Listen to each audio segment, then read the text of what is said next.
Hey y'all, how's it going? Y'all doing all right today? The railroad captain back again. Thought I'd make another little video here, and I got thinking about it, and I didn't do it a few years ago when I started here, and seemed like a lot of people want to get involved and enjoy this hobby, and so you kind of need to know where to start, I guess, or at least an idea, or it always helps to learn from other people's mistakes, so maybe you won't make them. So the biggest thing involved with doing this, honestly and truly, is preparation. You've got to prepare for this sort of thing. And so I thought, well, you know what, I'll give some tips today and see if it might help some of you all out that are thinking about getting involved here. Of course, this is HO scale, and you know, it's really for any scale. And the truth of it is,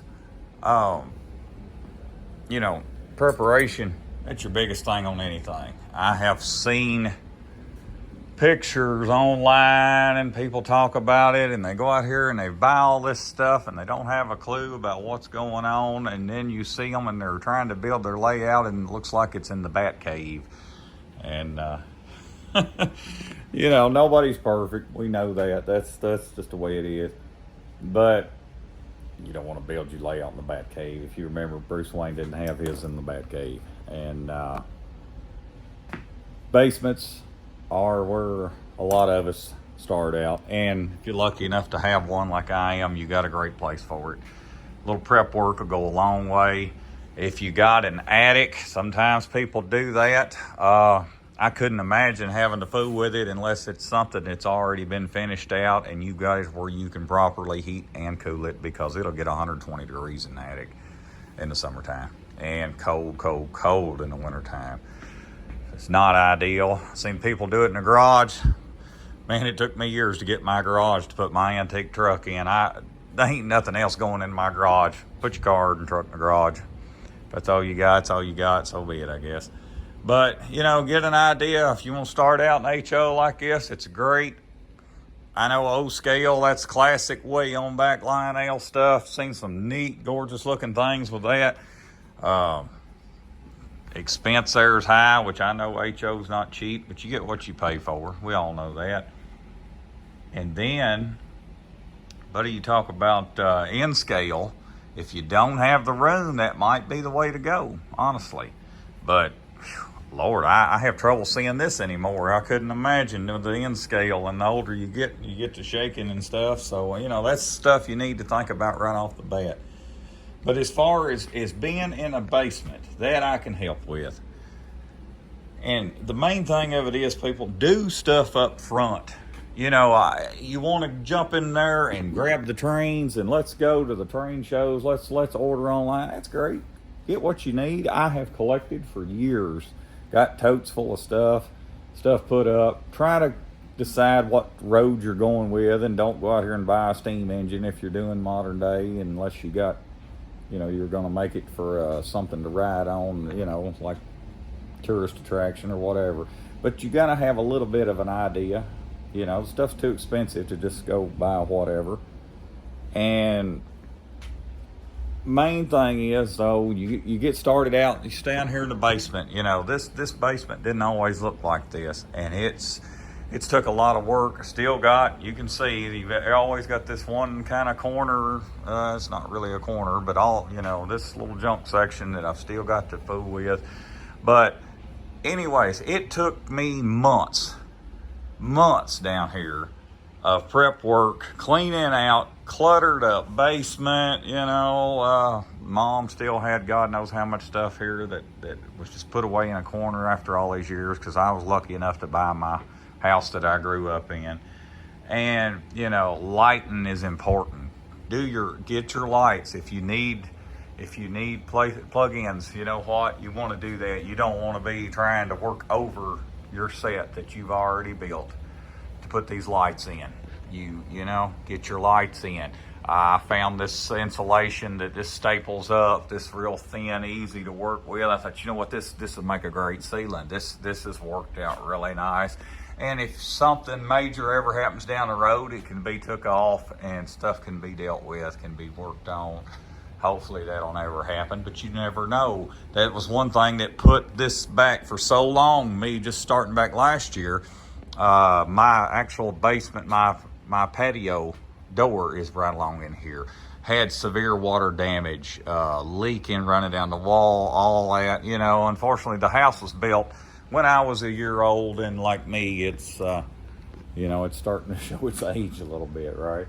So had to do some prep work and get all this done up. Then, you know, painting is important. You don't want to be down here building your railroad. And then could you imagine what I've got built right now, and then trying to come back in here and paint the walls. And you know, you need to take time to check. There was a lot of little hairline cracks that come in these walls over the years. Had to get hydraulic cement, had to go back and patch some of these walls, do these sorts of things. No, it's not fun. It's jumping in and start running drains, but it's part of it. I mean, you know, you want to do right. I've sealed up some windows down here that were in the basement. I've going to be doing concrete work on the outside of the house here, so I don't need these windows anymore, and got rid of that. I worked on the duct work, you know, put in some new ducts, have a little more heating and cooling down here. You want to make sure to control the heat and cooling and humidity.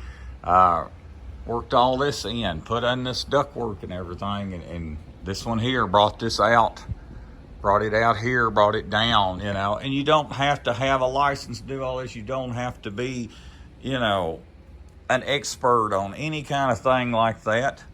Ask questions, look things up, you know. It's not a big deal. Don't be afraid to try anything. And, you know, like I said here a while back, I'm putting in a plug-in, though. If you're afraid you're going to burn your house down, then you just are not confident with that, then no, don't do that. You know, be safe, of course, is always the main thing. And it is. You know, I had to work on my floor. I had trouble. One reason I didn't get this floor finished here, I was thinking about changing paints. I wasn't happy. I've got all this paint, put it down. You can already see where this paint had already come up with normal wear, and it's kind of like, I'm just not thrilled with that. But, you know, you've got to think ahead too.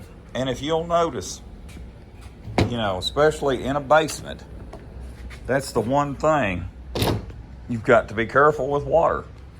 A few years back, came in here and, you know, I had a couple of things already set up. This paneling part 4x8, that was my original one that my grandfather had built years ago over in his basement. Come think of it, it was kind of like being in the Bat Cave now when I think back on that. But, you know, I wouldn't have took anything for that back in the day.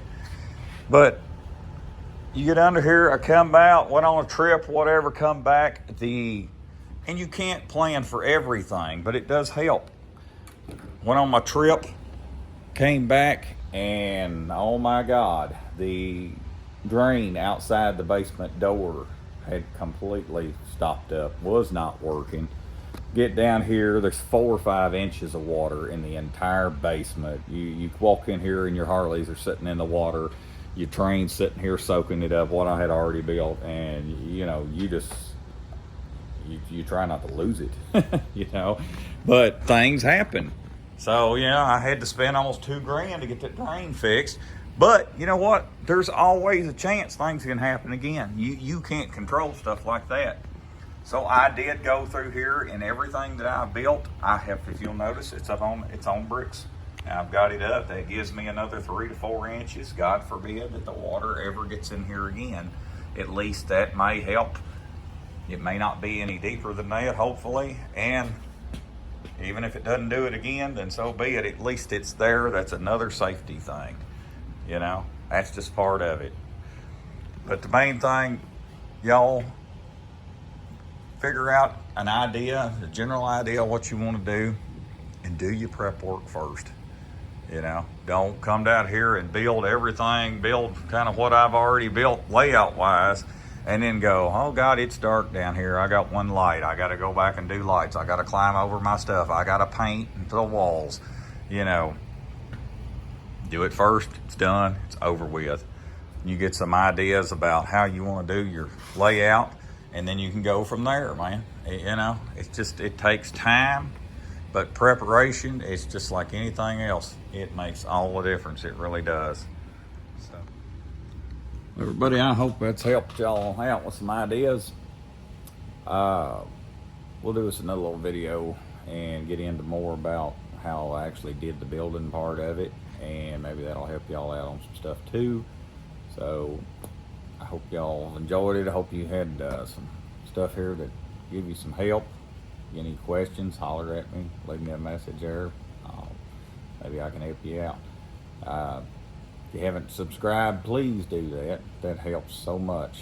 And thank y'all so much for checking things out, and I hope you have a good day. Thanks a lot.